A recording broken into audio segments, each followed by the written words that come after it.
everybody, and welcome to another episode of your favorite segment over here on my channel, Out of the Vault. If you are new here, let me just say welcome. It is a pleasure to have you.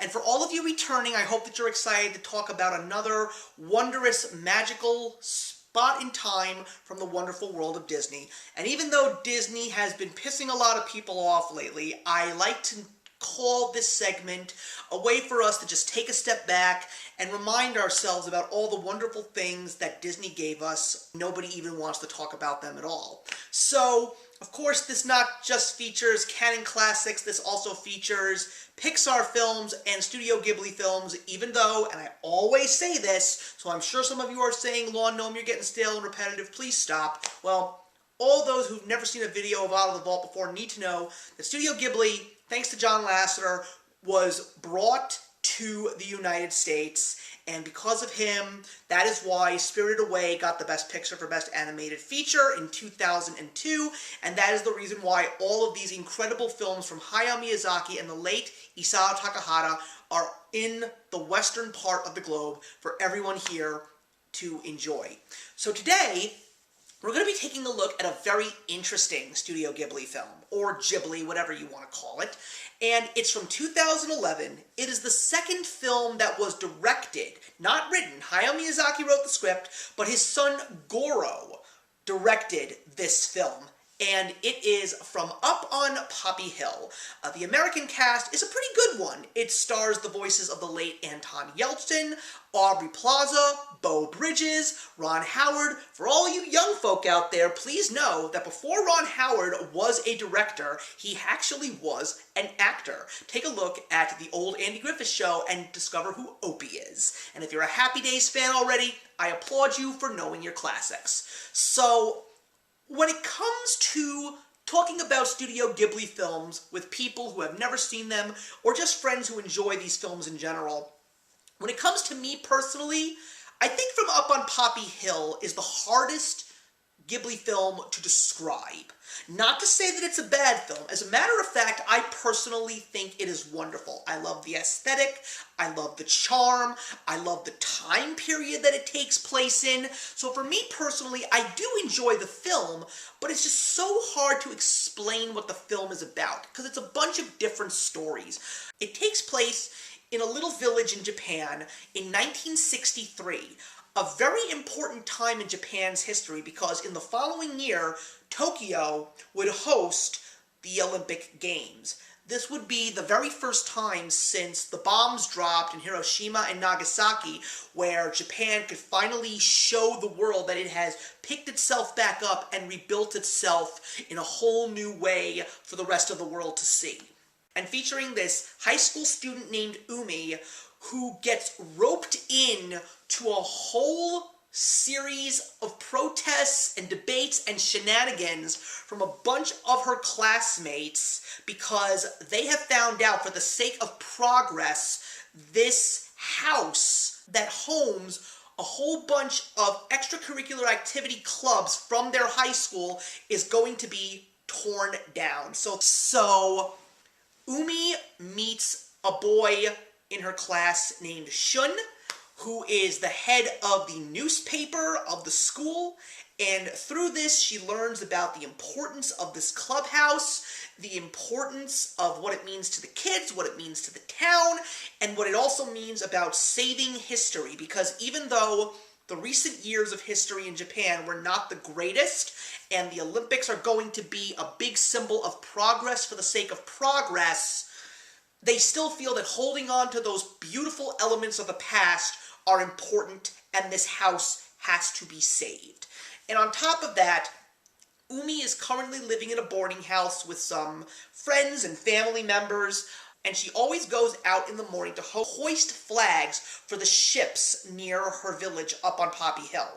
And she does it for the sake of making sure that the sailors have safe journeys home and abroad, also because of the fact that her father was a captain who tragically died on one of his expeditions. And then there is a whole second story about how Shun and Umi develop this relationship. It possibly could be a romantic relationship until she shows him an old photo and tells him the story of her father, and then he actually recalls his own personal story, and there is a chance that the two of them might actually be brother and sister. But the question is, will progress overtake the past? Will these two young-spirited people find friendship, find love as a family, or love as something more? So I think that that's the best way to describe this film. The Ghibli films, especially this one and others like Whispers of the Heart, really give us a great slice-of-life story. Another one of my personal favorites is Only Yesterday, and I really just appreciate the fact that there's really no extreme moments, there's no serious things like big explosions or exciting car chases or violence. There are some really emotional moments, especially when it comes to the bonds of family and friendship, but I just really appreciate the atmosphere in these Ghibli slice-of-life films because there's so much to relate to, so much to learn, and so much to appreciate from just a simple slice-of-life story. And one that takes place in a time like the 60s, especially a couple of years before the Vietnam War really changed a lot of this world, for better or for worse.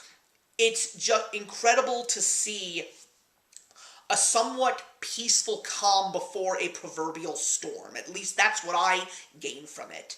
I also love the soundtrack. It's got a real early 60s vibe. I mean, so many things that happened after 1963 that really shaped the world, whether it was the Vietnam War or Beatlemania or the fashion or the movies. So many amazing things were literally about to happen, and they just didn't happen yet. And I also really appreciate this film from a cultural perspective, because it is incredible to see a country like Japan that was very, very different before World War II began, and to see how it is managing to catch up with the rest of the world in terms of technology, in terms of family values, in terms of culture.